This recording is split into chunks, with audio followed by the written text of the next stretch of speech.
नमस्कार दर्शकों, एस्ट्रो तक में आपका स्वागत है। मैं आचार्य जेपी सिंह। यहाँ हम बात करते हैं कि पितृपक्ष में अपने पितरों से आशीर्वाद कैसे प्राप्त करें और क्या उपाय करें जो सरलतम अपने घर में हो जाएं, जिससे हमारे पितृ प्रसन्न हो जाएं और हम उनसे शुभता का लाभ ले सकें।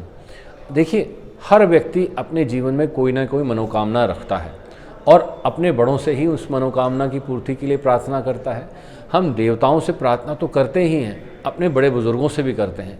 जैसे हमें कोई चीज़ चाहिए होती है, बच्चे की न्याय हम अपने बड़ों से कहते हैं मुझे ये दिलवा दीजिए ना, या इसमें मेरी मदद कर दीजिए ना। तो यहाँ ये पितृपक्ष भी ऐसा ही है। अपने बड़ों का आशीर्वाद लीजिए, उनसे किसी न किसी तरह से आप कनेक्ट हो सकते हैं इस पितृपक्ष में। तो इस समय क्या कर सकते हैं? देखिए, पितृपक्ष में सबसे महत्वपूर्ण बात ध्यान रखिए कि पितरों का स्थान दक्षिण स्थान है, तो भूल कर भी दक्षिण में पैर नहीं करके सोना चाहिए। ये हमारे शास्त्रों में इंगित है, हम ये पहले ही कहते हैं। और ख़ास तौर पे गलती से भी दिन के समय नहीं सोइए बाहर दक्षिण की तरफ पैर करके। दूसरी बात, आपने अपने घर में सबसे पहली चीज़ बात समझ लेनी है कि इस समय दक्षिण की तरफ रात्रि में दीपक जला दें। अपने घर के अंदर या घर के बाहर दक्षिण में या अग्निकोण में दीपक जला दें तो पितरों को इससे तर्पण होता है, या कह लीजिए उनका आशीर्वाद मिलता है।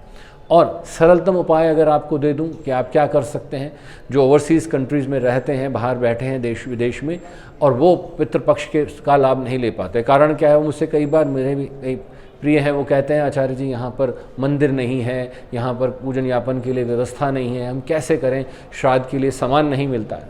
साहब, कुछ चीज़ें तो मिलती हैं और जो आप खाते हैं वही आप अपने पितरों को अर्पित कर सकते हैं। क्योंकि श्रद्धांजलि करने के लिए ये ज़रूरी नहीं है कि वह आप किसी आडंबर के साथ करें या किसी, देखिए विधि विधान से करना अच्छी बात है, पर अगर आपके पास विधि का सामान भी नहीं है तो जो आप भोग कर लगा सकते हैं, जो खाते हैं, उसमें मांस मदिरा का सेवन बिल्कुल मत करिए। सबसे पहली बात, अपने घर के अंदर कोई भी ऐसी जो तामसिक वस्तु है उसका सेवन ना करिए। तो यहाँ पर आप क्या कर सकते हैं? 3 को दान कर सकते हैं। कहा क्या गया? सबसे पहली बात, आप कुत्ते के लिए रोटी निकाल सकते हैं, कुत्ते को भोग दे सकते हैं, चींटियों को भोग दे सकते हैं, और साथ में आप पीपल के पेड़ के नीचे रख सकते हैं, या किसी ब्राह्मण को या किसी ज़रूरतमंद को, बुजुर्ग को भोजन करा सकते हैं। अब ये चीज़ें मैं समझता हूँ विदेश में भी हो सकती हैं, ऐसी स्थिति नहीं है कि वहाँ ना हो पाए। इसके अलावा मैंने आपको बताया कि अगर ये नहीं भी हो पाए तो आप दीपक जला दीजिए, अपने मुख्य द्वार पर एक दीपक जला दीजिए।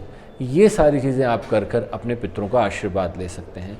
दूसरी बात, ख़ास तौर पे अगर आप अपनी प्रार्थना में ये कह दीजिए कि मेरे पूर्वजों का जिनका मुझे नाम नहीं ज्ञात है, उनसे मैं क्षमा याचना करता हूँ भूल चूक के लिए, और मैं उनसे प्रार्थना करता हूँ मेरी ये मनोकामना पूर्ण करें, तो ये भी आपके लिए फलीभूत होगा। देखिए, ये ज़रूरी नहीं कि बहुत बड़े बड़े पितृदोष के पितृ गायत्री के मंत्र आपको आते हों या आप गायत्री जानते हो पूर्ण। तो इसलिए सबसे आसान तरीका, एक साधारण भाषा में मैं कहूँ कि आप प्रार्थना कर दीजिए।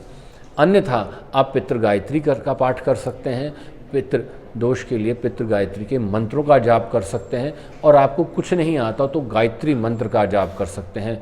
और हमारे शिव की आराधना सर्वप्रिय है। कारण क्या है? शिव पितृलोक के स्वामी भी माने गए हैं। तो आप शिव की आराधना करें जितना अधिक से अधिक, वह इसमें लाभकारी होगी और आपको पितरों से आशीर्वाद मिल जाएगा।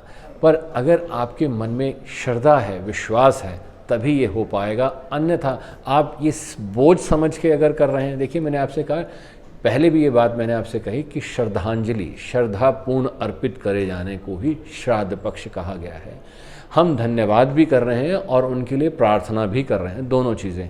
देखिए, देश हो विदेश हो, अगर हमारा प्रिय सज्जन कोई भी देश के लिए जो सबसे प्रिय रहा, तो अगर उसका देहांत हो जाता है तो क्या होता है? ध्वज को नीचा कर दिया जाता है। क्यों कर दिया जाता है? श्रद्धांजलि देने के लिए। तो हम अपने इस पितृपक्ष में अपने मन मस्तिष्क से अपने आप को नमन करते हुए वहाँ पर उनकी प्रार्थना कर रहे हैं, उनसे यहाँ पर उनके लिए पूजन कर रहे हैं कि हाँ, उनसे हमें आशीर्वाद मिल जाए। तो इस तरह से आप पितृपक्ष का लाभ ले सकते हैं, ये छोटे छोटे उपाय करके और श्रद्धा पुष्प अर्पित करके। तो ये सब करेंगे तो निश्चित तौर पर लाभ मिल जाएगा। धन्यवाद, नमस्कार। एस्ट्रो तक ऐप पर आपको मिलेगा भविष्य से जुड़े हर सवाल का जवाब। डाउनलोड कीजिए एस्ट्रो तक ऐप और चुटकी में जुड़िए इंडिया के बेस्ट एस्ट्रोलॉजर से।